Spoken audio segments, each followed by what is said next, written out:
Geometry Unit 6, Lesson 6, Circumference and Area of a Circle. This is just to remind you of some formulas that you should have taken before that we're going to use in our next lesson. And then we're going to apply those for circumference and area. So you can inscribe a polygon and inside, and if you get increasing number of sides, that polygon will get closer and closer to the circle. So this is an explanation. If you take the area of these different triangles and you make it get bigger and bigger, it will approach these formulas. So the one for the circle is 2 pi r, and then the one for the area is pi r squared. I'll also say that at least for the area, if you say that the circumference is 2 pi r, here I've taken half of one, and I also took the other half and arranged it this way. You cut it up into smaller and smaller pieces, kind of like this. And then what would the length of this side be? So if I take all of the rest of these and I organize them, that's only half of the circumference on the top or the bottom. So because the whole thing is 2 pi r, one side will be half of that, or pi r, and the other part will also be pi r. And then this is the radius, so it's approximately, in the end, a rectangle. And again, the smaller and smaller you make those pieces, the more it is like a rectangle.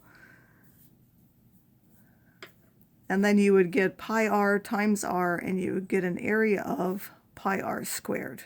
So that's another explanation for why the area is pi r squared. Again, you can see that that's approximately a rectangle, and if you were to cut these up in smaller and smaller pieces, they would have less of these curved ones even, and it would look even closer to a circle. So we're just going to use those now. We have a Ferris wheel that has a diameter of 40 feet, so across it's 40 feet.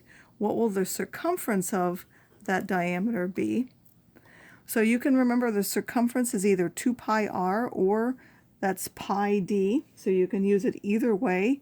If I like to use the radius in both because then I remember that it's always the radius, so I'm going to do the radius as 20 feet, and then the circumference is 2 pi times 20, which is now 40 pi, or if you approximate with the pi button on your calculator, that is approximately 125.6 feet.